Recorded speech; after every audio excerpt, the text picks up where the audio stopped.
Everything you people have told me, I didn't have the technology, I didn't have the right contacts, I didn't have the time, I didn't have money. Everything you've told me, I didn't have enough Supreme Court justices. Those are resources. And so you're telling me I failed because I didn't have the resources. And I'm here to tell you what you already know. Resources are never the problem. It's a lack of resourcefulness is why you failed. Because the ultimate resources are emotional states. Creativity, decisiveness, passion, honesty, sincerity, love. These are the ultimate human resources. And when you engage these resources, you can get any other resource on earth. Resourcefulness is the ultimate resource. And if you don't have what you want, stop telling yourself the story because you don't have the money, you don't have the time. It's because you haven't committed yourself where you would burn your boats. Because people, when they're going to either die or succeed, tend to succeed. Our mission in the world is very clear. Let me tell you what our mission is. Our mission is to take a follower and make them think like a leader. Why? Because they are. But the conditioning from their past and their culture and their environment have made them believe that they are not what they are. No member of this church should ever take a job without the idea that when this is over, I'll be in charge. You don't go and listen.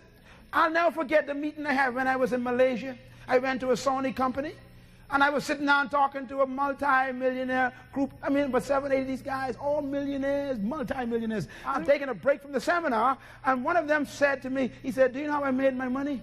And he told me a story. I said, wow. He said, by the way, tell me this. Why do people of your pigmentation, any country we go into, we make money, but when we go there, we see y'all don't seem to quite break through. I said, I don't know. Tell me. He said, I finally figured out when I went to America. This guy he was from mainland China in Malaysia, working for the Sony company as a consultant. He said, when I went to America, I noticed all the cities I've been through. Every time an Asian comes into the town, he ain't got nothing. But in a few months, he owned a business. And he says, your people of your beautiful pigmentation, they've been there for 1,000 years. And they own nothing. Keep listening to me. Keep listening to me. They don't own nothing. He says, and I tried to figure out. He said, because I know you all are hardworking people.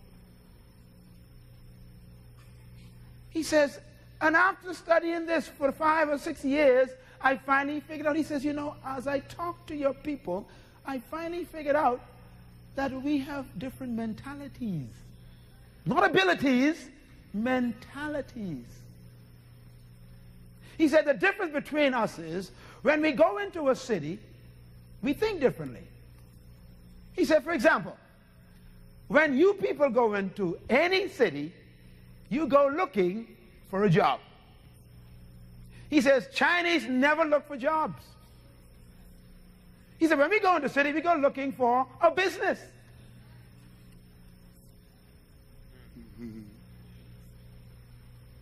He says, even if we got a job, that ain't what we're looking for. We just holding the job until we get the business. See, it all boils down to what? The kingdom mentality. If you believe that you're supposed to follow all the time, then follow on. And believe me, there's enough folks in the world to lead you. Ain't nobody born to rule over miles. You ain't born, you can't be born good enough to rule over this good stuff. You ain't got what it takes. Only God could rule over this. Attitude isn't everything, but attitude is the main thing that'll make a difference in your life. And because I believe that, I wrote the book, The Difference Maker. You see, that's what attitude is. Attitude is the difference maker. You have two people side by side that you're thinking about employing in your company. Both of them have the same background, same job description, education, experience. I mean, you could almost flip a coin and say, I could hire the one on the right or I could hire the one on the left. But one has a great attitude and one has a bad attitude. Now, who are you going to hire? You're going to hire the person with a great attitude. Why? Because it was the difference maker. it is true that your attitude will determine your altitude.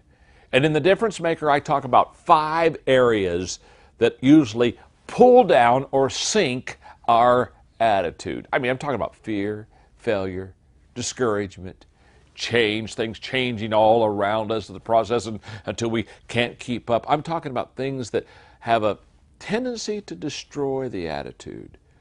And I talk about those 5 things, and I tell you how to have an attitude that will help you overcome each one of them. So remember, attitude isn't everything, but it is the main thing. It is the difference maker in your life.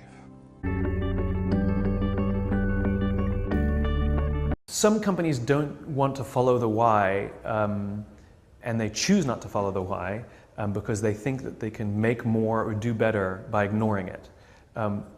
There's an irony to this, which is when organizations follow the why, and when they know why they get up every day, why their company exists, why they tell their employees they come to work in terms beyond the products and services, those companies actually do better. The problem is the results you see aren't necessarily immediate. They usually are, which is, again, another irony. But this is just the irony of this thing. Because it's the why exists in the part of the brain that controls behavior, but not language, it's difficult to talk about. Because it controls emotional thoughts, but not rational thoughts, it's harder to measure. It's easy to measure what's. You can measure money, you can measure products sold, you can do a survey, and even though most surveys, when you ask people what they like, people don't have the ability to tell you, so they're useless anyway. It's just because there's an element of faith that's involved, and this is the real reason why it's ignored. Not because the results aren't there, it's because there's a question of belief that's included. The other thing I want you to understand that you have to have in order to be a leader is commitment. You have to be the last one to leave the ship. If you're going to lead, you have to hang tough. You cannot inspire people to follow your lack of commitment. You cannot inspire people to follow your lack of commitment. You cannot inspire people to follow your lack of commitment. People follow what they admire. You have to have the mentality that I'm going to be committed to this. And if you're going to be a great leader, do not commit to more than your competence. Have you ever seen people that volunteer for everything? I'm going to be in the choir, I'm going to be in the usher board, I'm going to be in this, I'm going to be in that, and then I'm going to be in that. I'm going down to Salvation Army, I'm going to do this. And their heart is so big that their head is shrinking. You have to be committed to it. And if you're not committed to it, you're not going to be effective at it. And in order to be committed to it, you can't do it just for the check.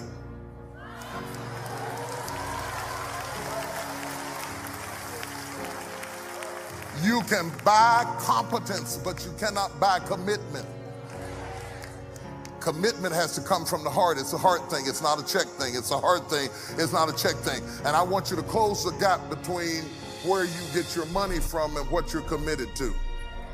Because if you're making money over here, but you're committed over there, eventually it's going to pull you apart. What you really want to do is be able to make your money where your commitment is, and then you will get paid for doing what you would do for free.